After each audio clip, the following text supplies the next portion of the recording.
Hi, and welcome again to the Path to Profit podcast. I'm Brad Dobson with my wife, Dr. Manette Riordan. We are having a blast in Marketing March, and today we are welcoming from the East Bay, Debbie Hoffman. Welcome, Debbie.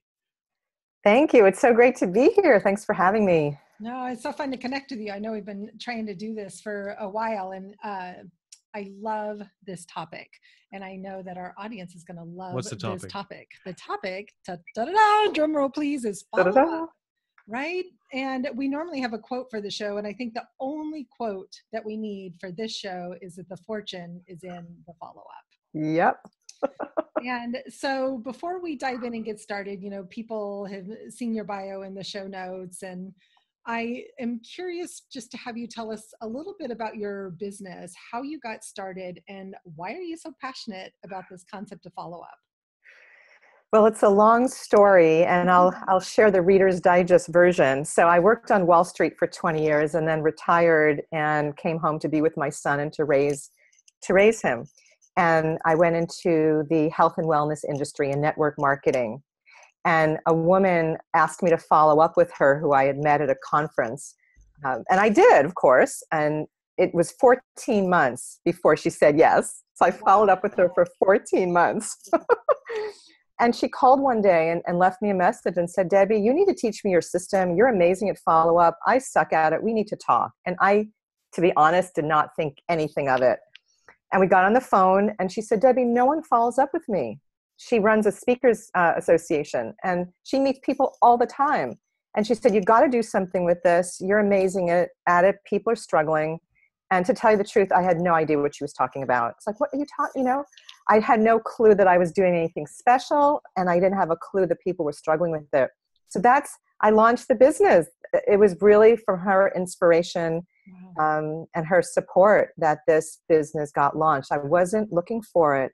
But the reason I'm so passionate about it is because I'm seeing so many people struggling with this. This is the piece of the puzzle that's missing for so many entrepreneurs. And if you don't have a reliable follow-up system in place, you can never deepen those relationships and grow your business and be successful as you can be. So I'm really passionate about it because I just want to help so many people to be more confident and effective with their follow-up so they can reach their dreams and stay at home and be an entrepreneur, not have to go back to a job, because I almost had to do that. So what is a reliable follow-up system? Yeah.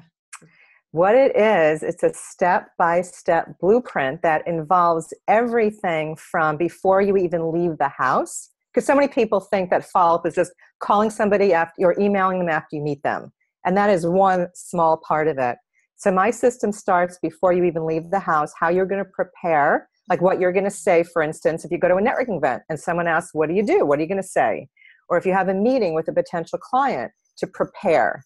And then when you do meet with them and you go to a networking event, how do you network? How do you effectively engage people so that they want to get together with you instead of like hosing them down and trying to sell them your stuff, which I find a lot of people are doing. And then, how to pre-qualify people, how to handle objections, how to invite people to work with you, how to follow up after they become a client, how to get referrals and testimonials. So it's really, Brad, it's really the entire sales process. That's what follow-up is. Follow-up is the sales process.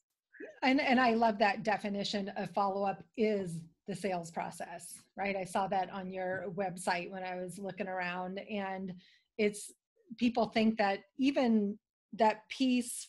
So I love that perspective of the piece from the moment you meet them until they say yes or no is follow-up, because I think I was thinking of follow-up as everything that happens after I've already had a sales conversation, but you're backing that up beautifully. And, I do prepare for sales calls, right? And then I have all my rituals and things that I do, but I love that sense of what if I went to a networking meeting with that system in my head already, totally prepared. Which leads me to my next question. Something that you said in your introduction is about the mindset piece, because you said that follow-up is actually about confidence. So can you speak to that? Because I'm sure you can talk about organization and structure all day long, but all the steps won't matter if we don't have the right mindset. So true. And I find one of the biggest things that stops people are are those limiting beliefs and those fears and those stories that we make up about follow-up, and it stops people dead in their tracks. So the whole mindset shift that I coach my clients in is that follow-up is not about being salesy or pushy. Follow-up is all about building relationships. And the longer you keep in touch with people, the deeper the connection is created and the more trust exists. And people want to do business with people they know, like, and trust. We hear that all the time, right? So when they have that mindset shift, that really makes a huge difference. And a big mindset shift is something I briefly mentioned a minute ago, was about how you approach the networking events. Most people go to networking events to sell and to get clients. And most people who go are like repelled by it. They're just they shut down.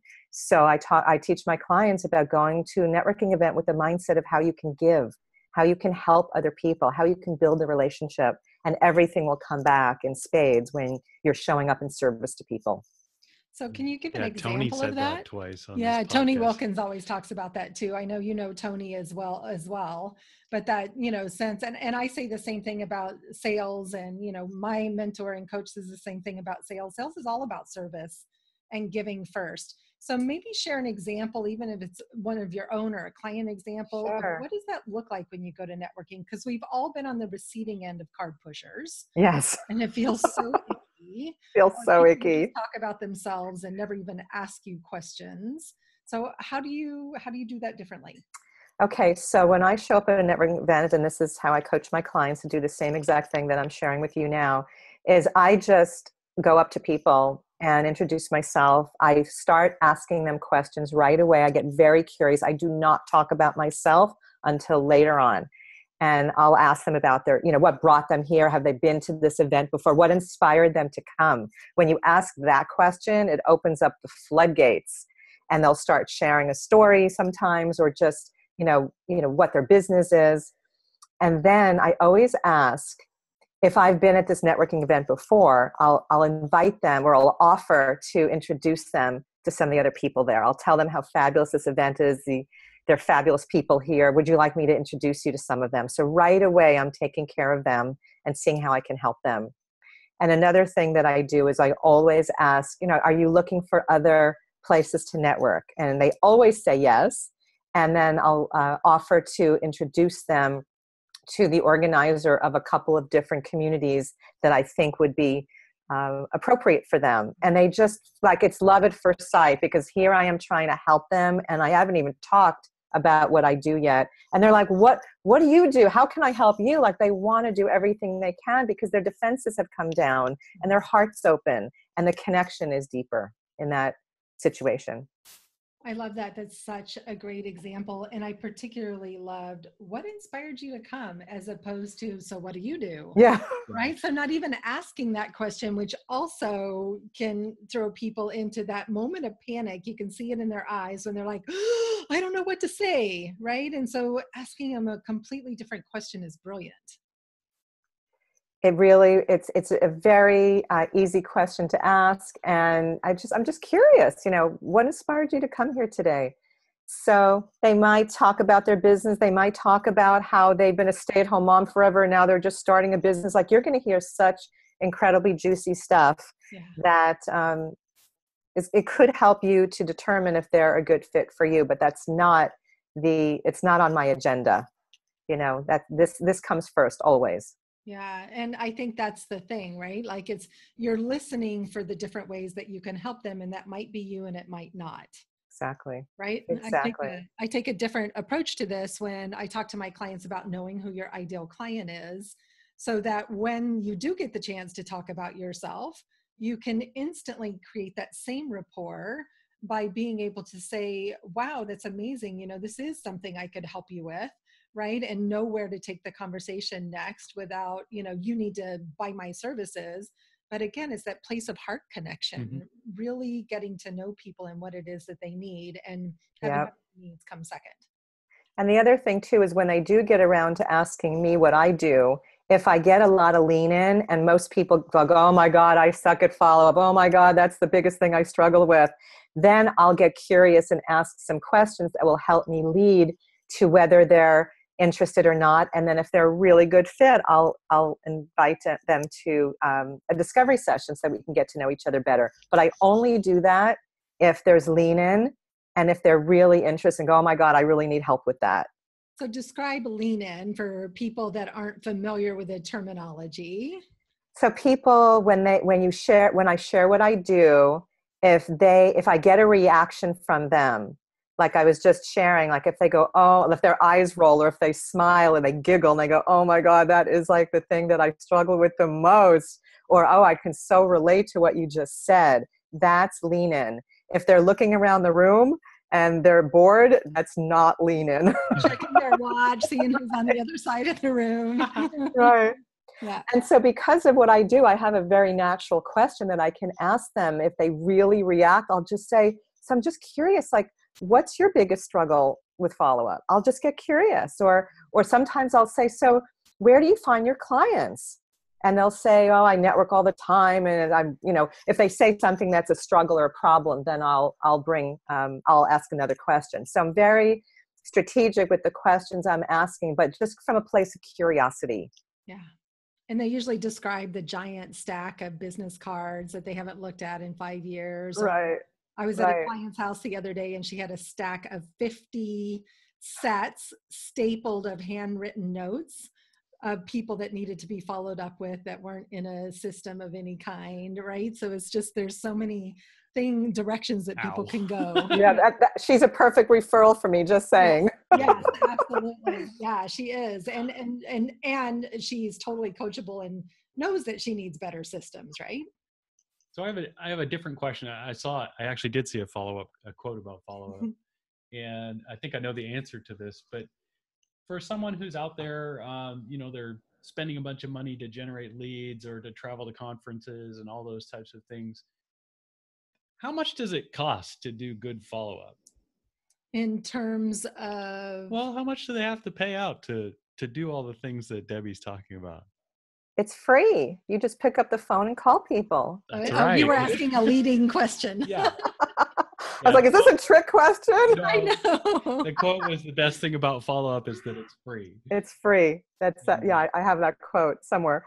Yeah, so it's really all about, knowing what to do and what to say. And I was just on the phone with a client today who did one of my upper level group programs. And I always do a survey after the program's over. And one of the things that she said was, she is so much more confident now because she has a system. She knows what to do and what to say. And now when she invites people or asks them a question, can I follow up with you? Or when can I follow up with you? These are questions she didn't ask before. And now she's just so much more confident asking these questions, whereas before she just would have walked away. Yeah. So. Yeah, I love that. I think the confidence is crucial. And, it's making me think, so in February, our whole month was about productivity, and we had a lot of great conversations around time management and productivity and structure versus flow, all these different things. So I think if I'm listening to you, having a follow-up system is going to save me time, right? It's not only going to make me so much more money, but talk a little bit about how it will actually save you time. Okay, so when I say system, there's two parts to it. One is the technology where you actually store everyone's contact information and categorize them or tag them and then set reminders for the follow-up. So that's the one kind of system, and it's essential. So for all of you listening, if you don't have a CRM, please get one. I have vetted several of them, and if you want to see what I've put together, I have a document. So you can just email me at debbie@powerupyourfollowup.com. So debbie@powerupyourfollowup.com. So that's one system. Then it's the knowing what to do with it, which is where I come in. So it's knowing how to prepare what you're going to say when you go to a meeting or when you go to a networking event, when people ask, what do you do? It's the step-by-step blueprint that I mentioned starts way before you even meet the person for the first time and lasts long after they become a client. So when you have a system, the technology, and then the know-how, it's going to save you so much time. You're going to be so effective and so efficient. That's what my clients are saying. I know what to do now. I don't need to recreate it.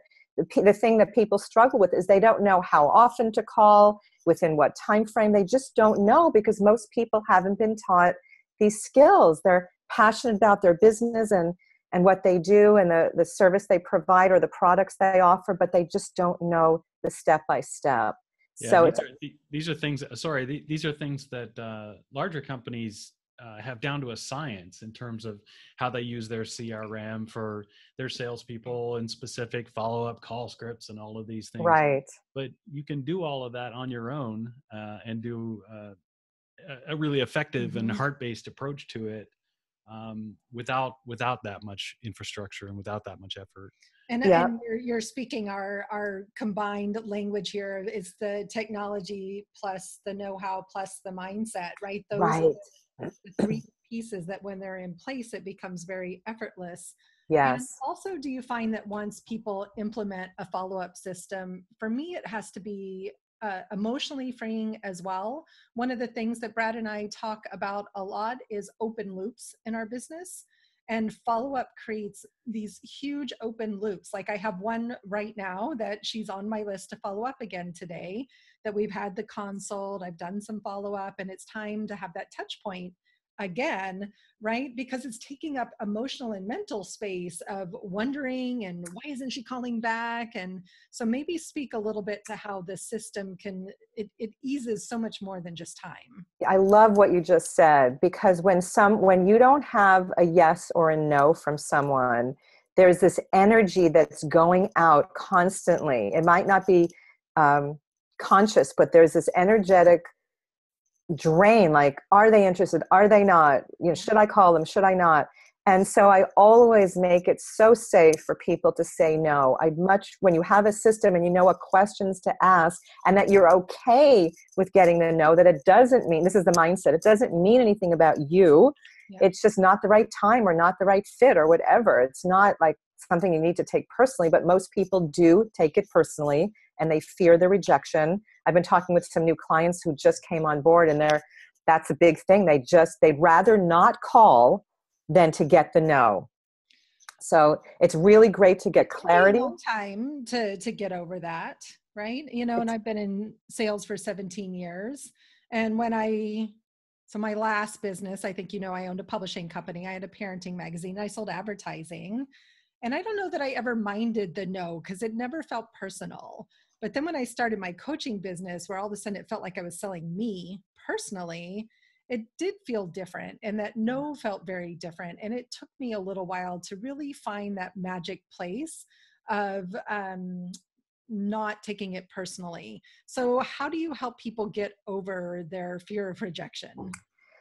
Such a great question. And I have this little process I go through now. When someone says no, I just thank God and just say thank you. And I wonder who the next perfect client is going to be for me. Because there's a reason it wasn't meant to be. And it's a blessing. Maybe they were going to be a challenging person to work with. Maybe it just wasn't the right fit. So for me now, it's like a seed dies and then a seed is born, right? Yeah. And so I just get curious and playful about it. Like, wow, I can't wait to see who my next perfect ideal client is going to be. And I love that, because when you have that perspective of the no being a good thing, it also makes sure that you're only saying yes, because you have just as much right and control to say yes to a potential client, right? Or a potential person in your downline if you're building a network marketing company. Like, right. Remembering that we have the choice too. Like, it's a two-way street. Exactly. And I don't know about you, but I've certainly made some mistakes where I've said yes to the wrong people. Yes. Or I've, yet let them say yes because I needed the money at the moment. And it didn't work. No, right? I don't do that anymore. I follow my intuition. If I don't feel that it's a good fit, I'll let them know really in a kind way that it's not the right fit, because we do not want to waste our energy and have that headache of working with a client that's not the right fit for us. I'm very clear now on who I want to work with, and it has to feel good energetically. I really love your approach to, being accepting and happy about the no, because it has two parts to it. And I don't know if everybody heard that. One is the letting go part. Yes. And one is the actually three parts. There's the immediacy of where you are. And then there's the future part of looking forward to what's coming up next. And I think that's really, really really cool because you're not being weighed down by what happened, why you got to know, what's involved with that or any judgment about it. And then you're reinforcing that by having this future view of how that is going to free you up to do the next thing, to have the next yes. Mm-hmm. I like Exactly. that. That's exactly. good. Yeah. And it takes practice. I wasn't always that way, and it's been it's like anything. It's the new muscle, and the more you observe your thoughts and catch yourself, and then change the direction, it'll build that muscle, and over time that will be your automatic place to go.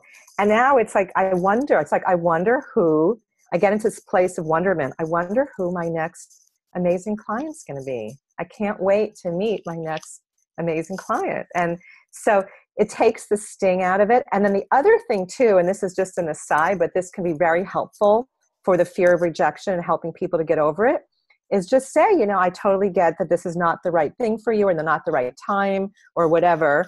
I'm just curious, who do you know who is struggling with whatever it is whatever problem it is that you solve, who could really benefit from working with me that you could introduce to me? So you ask for a referral. And most people don't do that. How did you know that, my psychic friend? Let's talk more about referrals. Oh my God. So referrals are, where do you want me to start? Because there's continue with what you were saying before I loudly interrupted you. But. Okay, so I'll finish with that.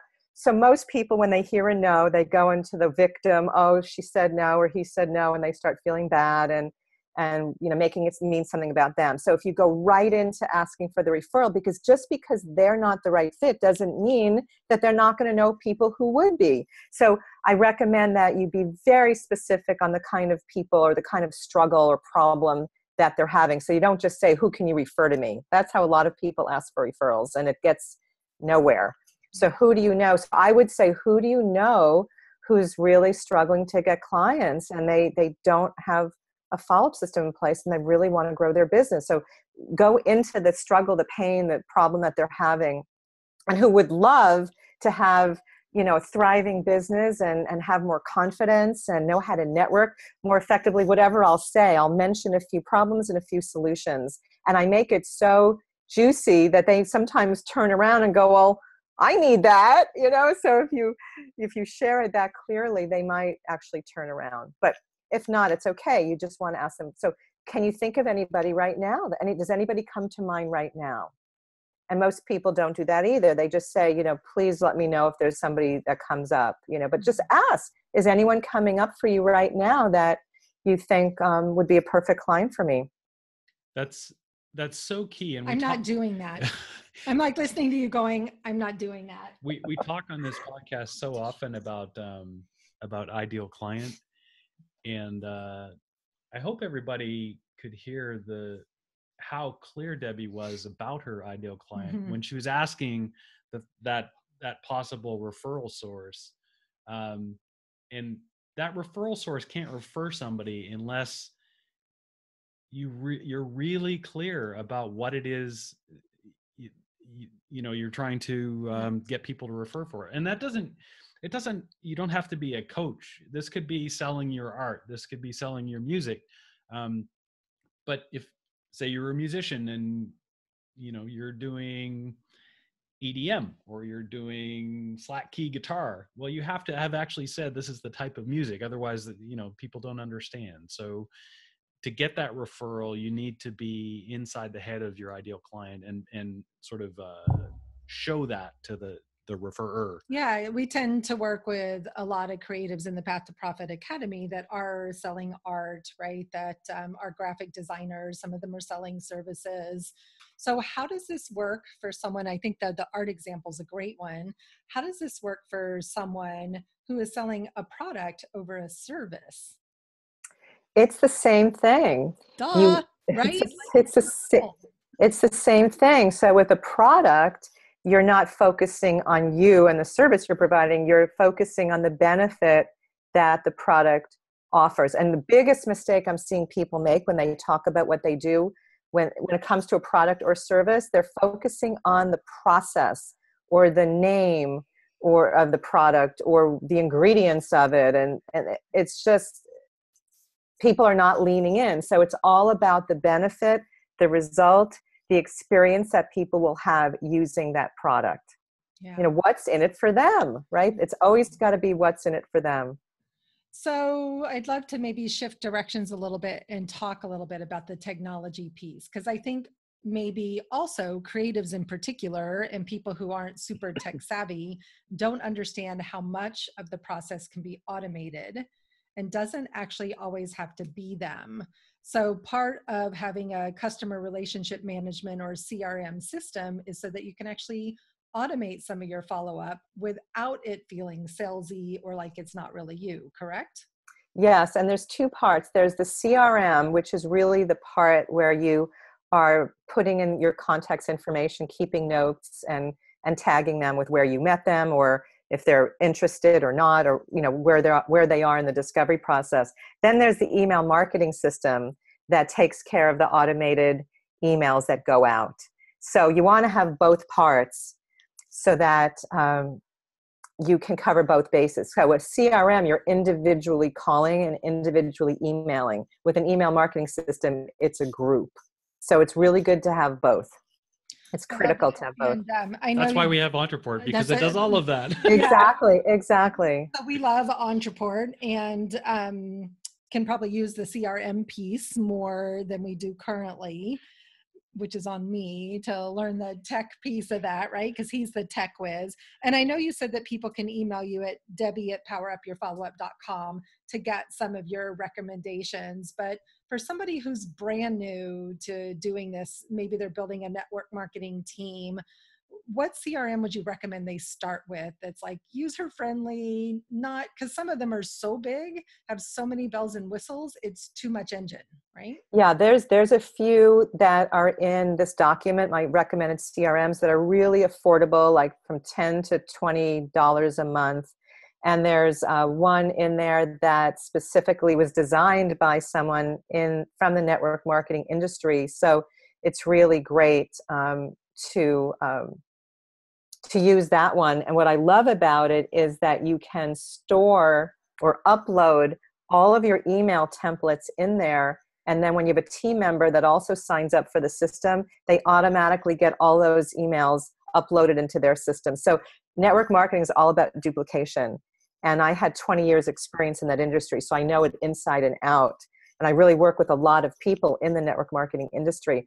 And it's really helpful, for people to know what to say and when to send things out and what to say in the email so they don't need to recreate the wheel. Yeah, So, I can't stress enough how much this type of automation can help you. Yeah. You know, if you're going to be old school, maybe you've got your day planner and you have your contact information in there and that works for you. But gosh, these systems, you know, you can set it up to scan business cards, set up new contacts. They'll give you reminders. Hey, do this now. And you don't have to remember to do that. You don't have things falling through the cracks. You know, the old school method works until you've got, you know, maybe 10 or 20 people that you're trying to work with at once. right. After that, forget about it. Whereas these systems, you know, they can be as big as you want them to be, and they can be your brain. They can take all of those open loops and hold them in the technology, and you're not having to worry about these things. What I'm finding is that people who are not using a CRM are just not making the calls. People are slipping through the cracks because you can't keep all that stuff in your head. You just can't. And my clients who are using it, they're sharing with me that they're following up more consistently. They're not giving up as soon, and they're building deeper relationships, and they're getting more clients, and their life is so much easier. I mean, I have reminders coming up from people I spoke to. It was back in April or May when I invited them into my group program, and the timing wasn't right for two of them. And they asked me to follow up with them when my next program was starting, which was in December. So in November, I followed up with them. The reminders came up. There's no way I would have remembered that.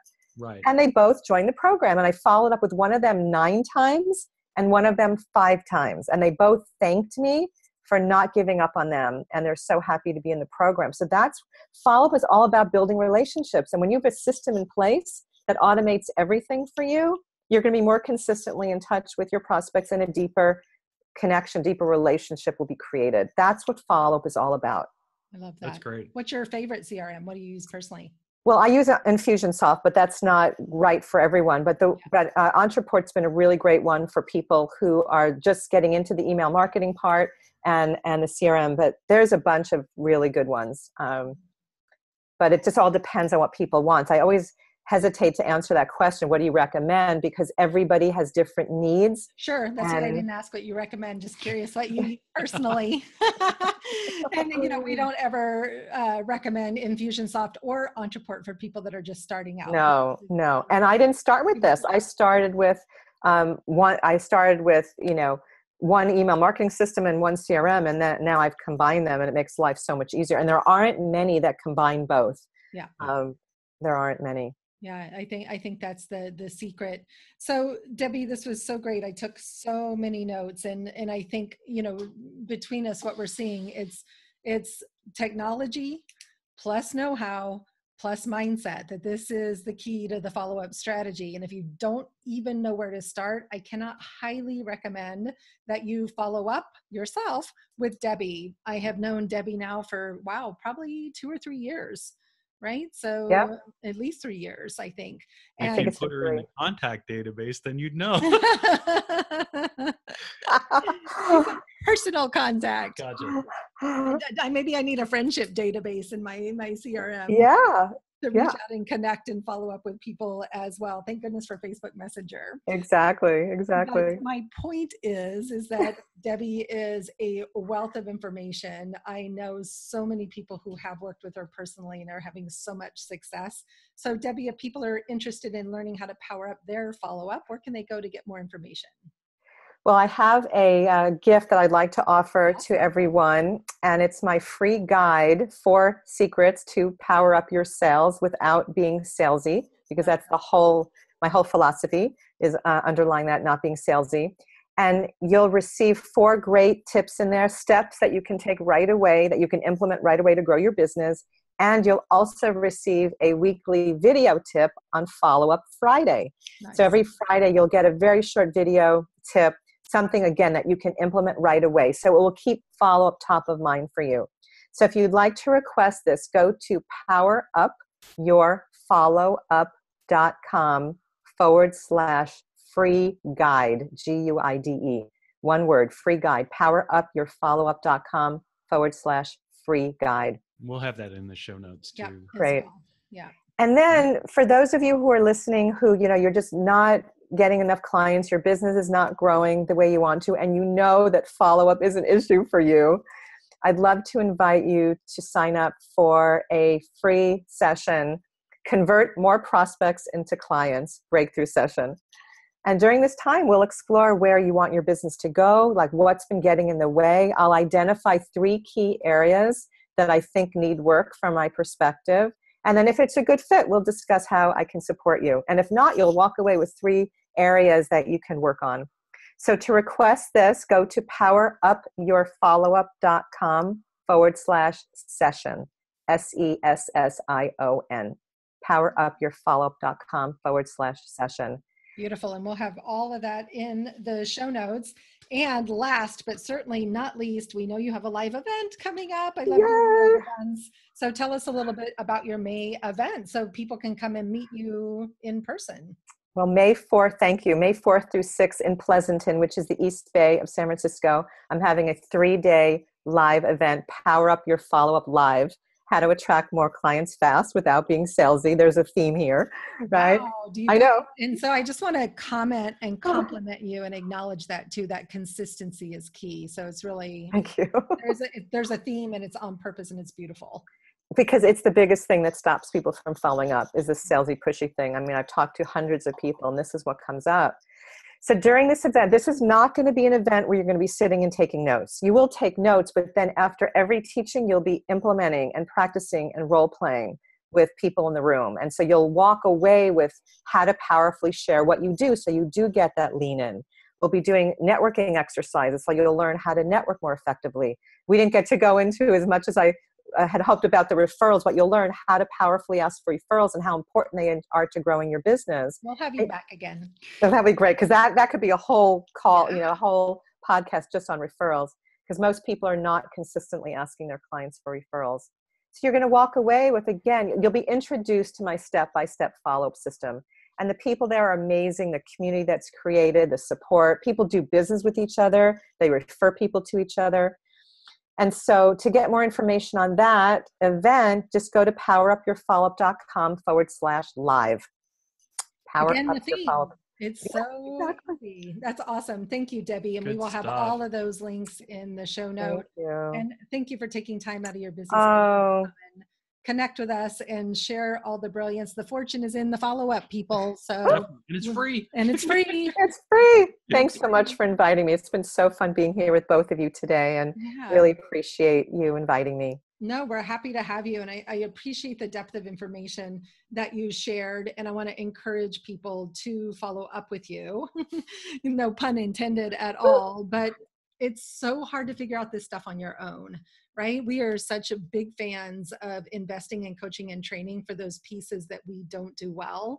And this is a tricky piece. Even if you think you're doing a good job of follow-up, you're probably could tighten it up a little bit. And it's amazing just by shifting and automating some of those systems, how your bottom line can totally Yeah, you gave me from some that. ideas. Yeah, super, super awesome. So These are easily learnable skills. It doesn't have to be that hard. It doesn't. but we don't know what we don't know.